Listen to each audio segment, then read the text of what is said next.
आम जगह भारी बढ़िया। भोर पहरावाला माने चारिआडे बुली देखि सारिबा परे चारि मुख्य द्वार कबाटर थिबा चोरा कबाट मान सेवक मानक जीवा आसिबा पई खोला जाए।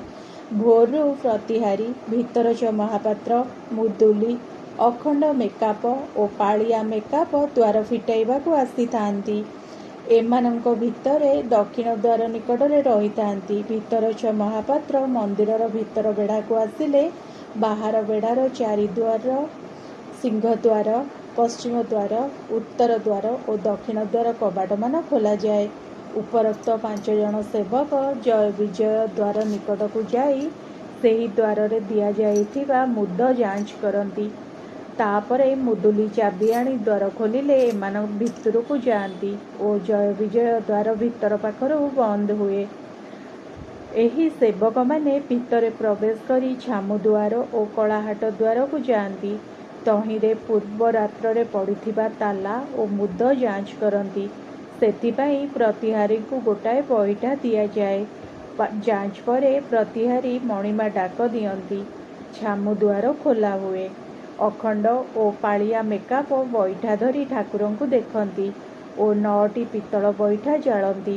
यह राशि तेल जला जाए। यापर जय विजय द्वार भितर पाखरु अल्प खोला हुए। खट सेज मेकाप पालिया सुआर बड़ू गरा बड़ू और खुंटिया भितर को जाती। खट सेज मेकाप माने रत्न पलंक उठाई पलंक घर को नियंती। भीतर काठ अर्गली जहाँ रात्रे खोला होइथाए ताहा लगा हुए।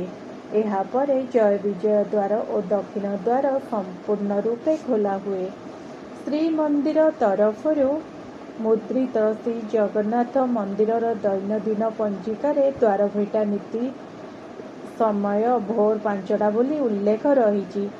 साधारणतः दिवस मानक व्यतीत केतेक विशिष्ट पर्व दिन मानकरे यथा दशहरा परदिन आश्विन शुक्ल एकादशी ठारू कार्तिक पूर्णिमा पर्यंत और धनु संक्रांति ठारू मकर संक्रांति पर्यंत पहिली भोग हुए।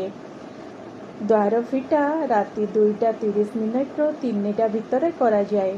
कौनसी असुविधा वशतः यदि पूर्व रात्रे ठाकुर मानक पहड़ होई पारि नथिले द्वार फिटा नीति रे प्रश्न उठे नाही। उक्त दिन केवल मंगल आलती ठारू नीति आरंभ होइथाए। संप्रति द्वार फिटा नीति प्रातः 4:30 समय रे निर्धारण होइअछि। साधारणतः द्वार फिटा नीति पाई 5 जन सेवकंक उपस्थिति आवश्यक पड़िथाए। सेमाने हेले भितरच महापात्र प्रतिहारी मुदुली अखंड मेकाप और पालिया मेकाप। द्वार फिटा नीति संपृक्त सेवक माने जय विजय द्वार देई श्रीमंदिरर मुखशाला मध्य को प्रवेश करती एवं भीतर द्वार बंद कर दिया जाए। पूर्व वर्णित विधि रे कलाहाट द्वार खोला जाए।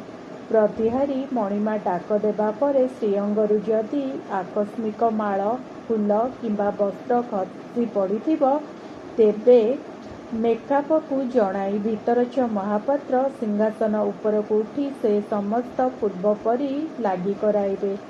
जदि कभा खसी पड़ी थाए महाप्रभुंक श्रीअंग होइथिले मध्य मेकापंक द्वारा राजांक नगर को पठांती।